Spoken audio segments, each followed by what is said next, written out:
Hi everybody, today's video is all about decluttering music and electronics.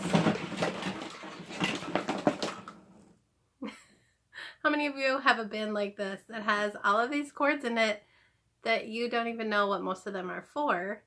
We're going to try to sort through those today.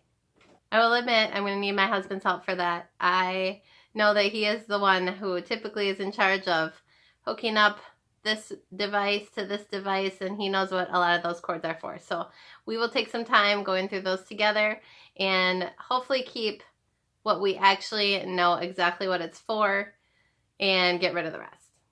One thing that people have a lot of questions about is if you are really into decluttering, feel the need for that in your home, but your spouse is not quite on board yet, what do you do with that? I am lucky that my husband is totally on board with the decluttering. Although, as I said before, I don't declutter his items, but I may help with the process if he wants it.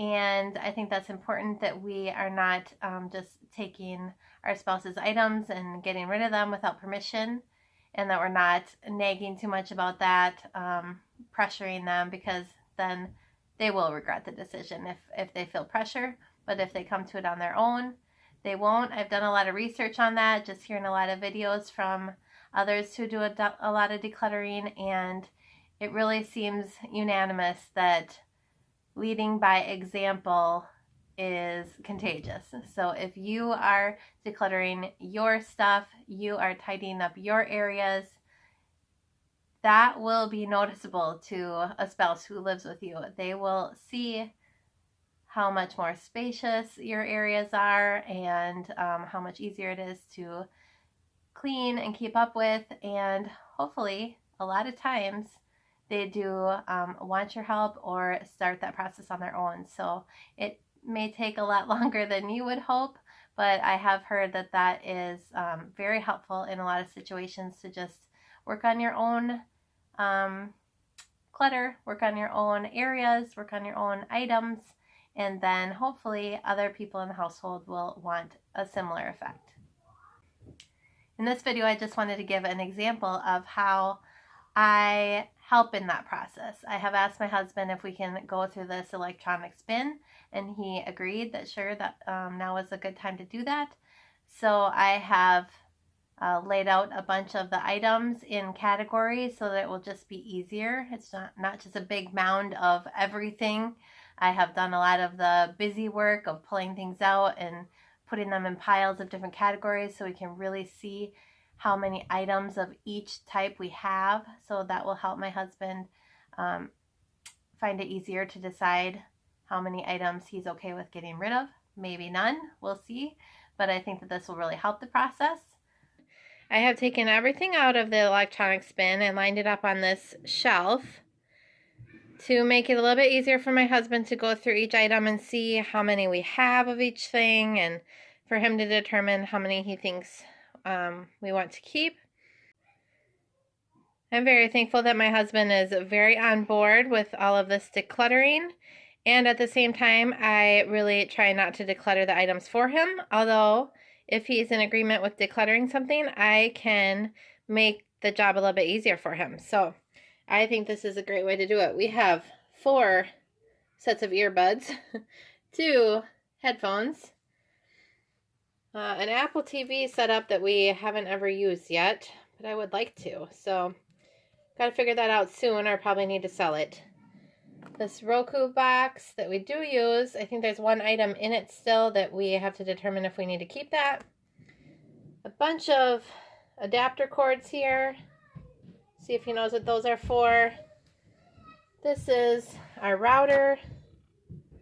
See if we need to keep that. Well, technically just the box, right? We have these extra cords.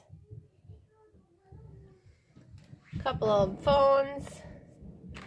Some information for universal remotes. And 1 universal remote. And this little doodad. Couple other cords here that look identical to me, and then we have, looks like 3 sets of these that look identical, and one of these that's slightly different, and then a couple extra extension cords. So now that we know how many we have of each, I think it will be so much easier for him to come and determine how many we need to keep of each of these. So my main advice with helping a spouse or even a child or someone else who lives in your home to walk them through this process and make it easier for them so that they don't mind doing it, especially if they're not quite as on board as you are, is to first ask if they're willing. Second, find a time that works for both of you. And third, do some of the busy work for them, like categorizing the items, pulling them out of their place, and putting them in piles. And lastly, another piece of busy work would be that you can actually do the donating for them. If you need to drive it to the Goodwill or Salvation Army or whatever place you donate to, or if you need to have the garage sale and do those types of busy works for them, that can really be helpful and save them time. These are the items that we determined that we did not need anymore. We got this virtual reality set and a garage sale, never even tried it, so it's been too long. We decided to get rid of that.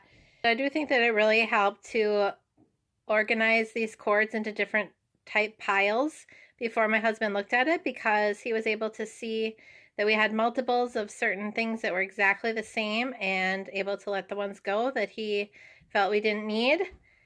We also have this video camera for laptop, and we don't need that anymore. We have built-in cameras, so we're getting rid of that.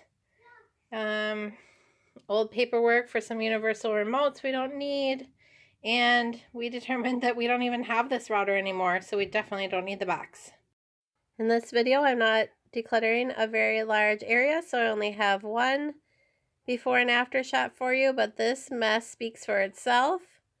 And afterwards, we definitely can downsize this bin and put these cords into something much smaller.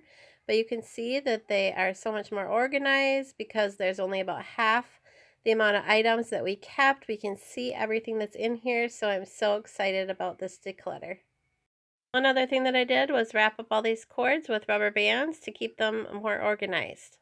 Now that we're done with electronics, we can move on to decluttering music. Today, I'm going to be decluttering my music collection. I know that there is music in here that I no longer listen to. I don't need anymore. I have also been kind of saving these throughout the years. These are empty, so I'm going to use them today to put CDs in and put them in my garage sale.